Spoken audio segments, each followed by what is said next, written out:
While the Generation Z were protesting in Nairobi CBD, another significant meeting of Kenya Kwanza Parliamentary Group was going on in State House.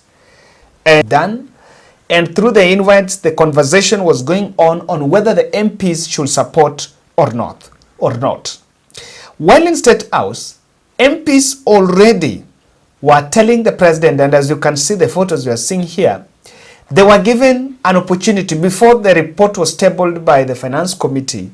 They were given an opportunity to voice their concerns and their personal concern on what Kenyans are saying about the bill and what they think.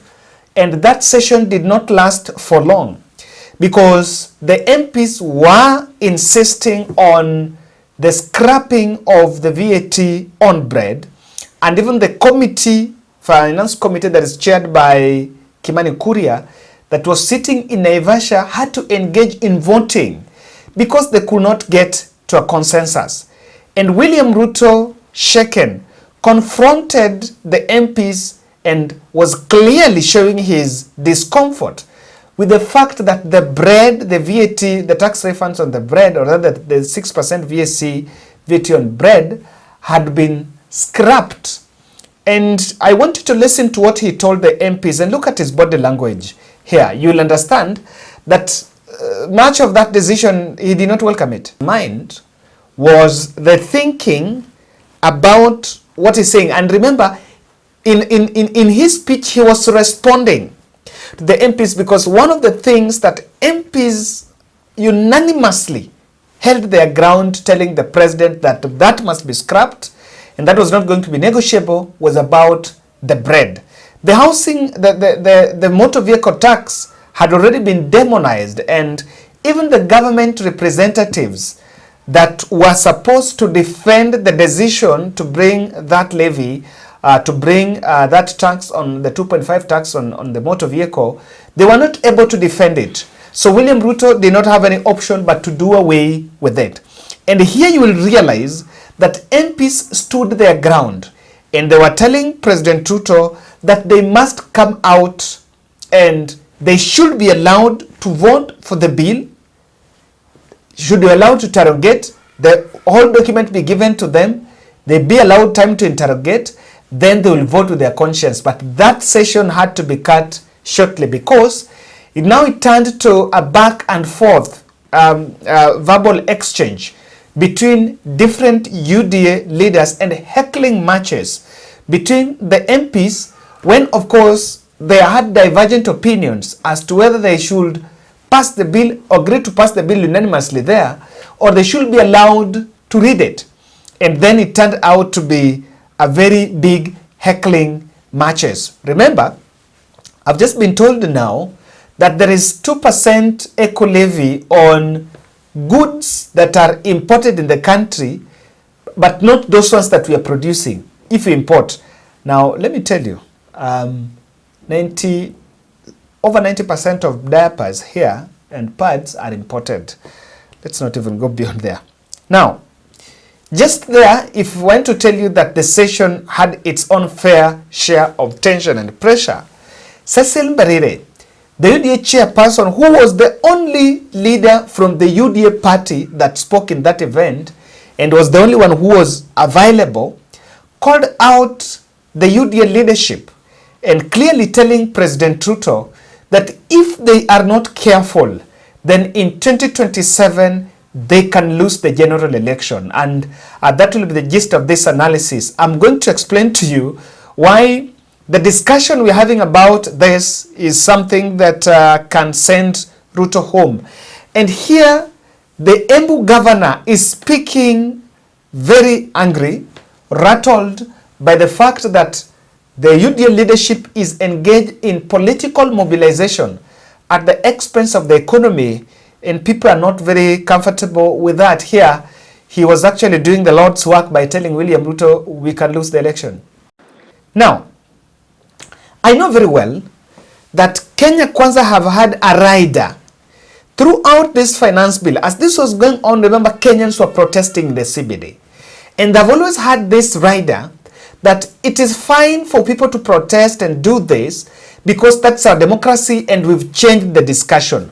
I would want to hear you that, I want you to get that part of William Ruto, the president, saying they've changed the discussion, because there is a fact I need to debunk. So, if we have changed the discussion and Kenyans that are expressing their dissatisfaction with the bill are right, then why is it that 250 young people were arrested today in the evening and are now in the cells? And I want you to look at the way the organizers have, the mobilization has been done. Over 250 young people have been arrested. And today I told you that it is those fellows you see in Twitter and TikTok, the fellows that we normally say on election day they only tweet and they don't appear in the ballot box.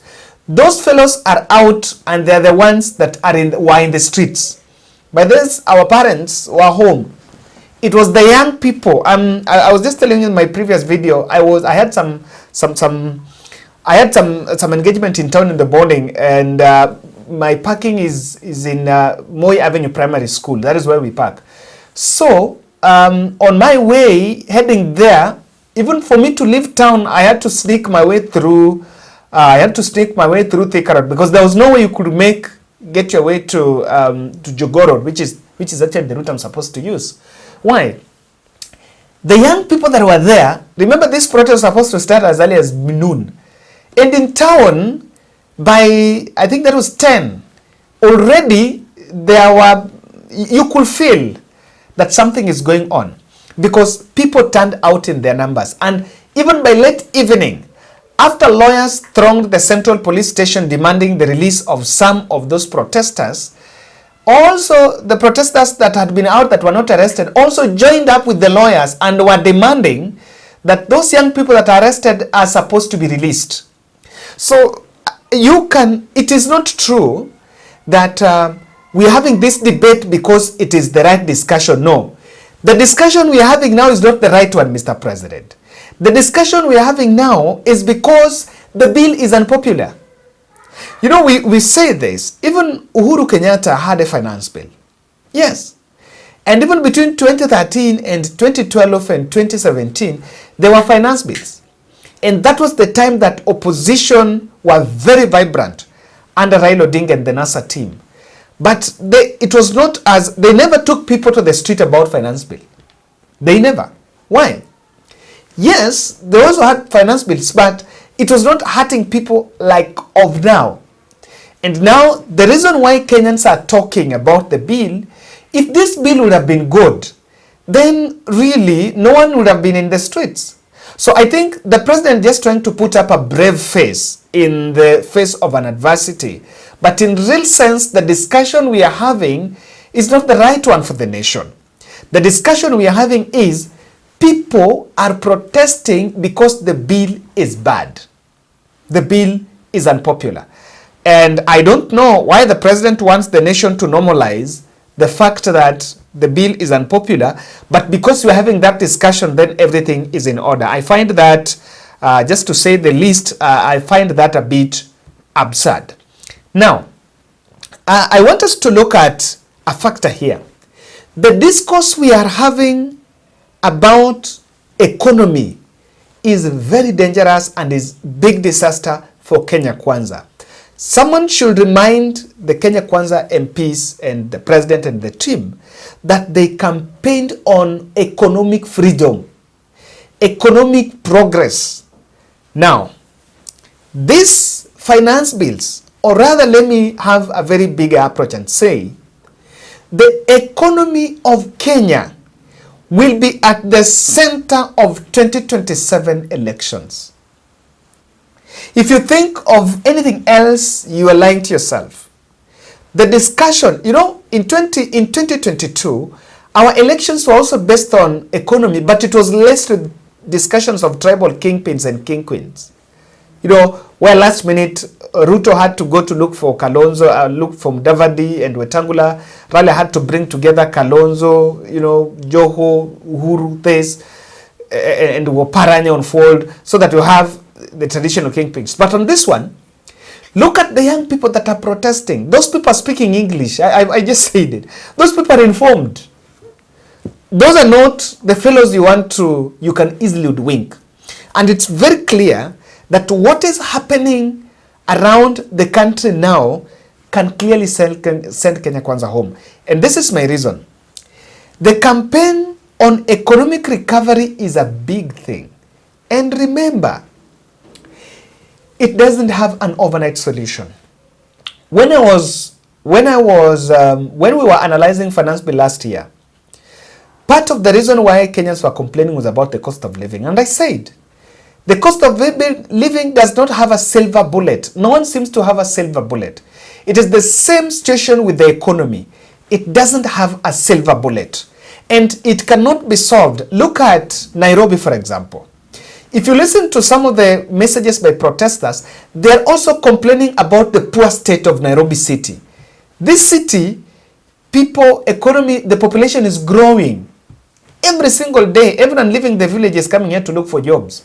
And those jobs are not even there. So the urban youth cannot be satisfied. The urban youth cannot feel good because even the resources in the city are scarce. So what am I saying? What I'm saying here is, if there is a discussion that if the youth will send Kenya Kwanza home, is about this issue of economy. Because also, I have been analyzing about the Kenya Kwanza policies.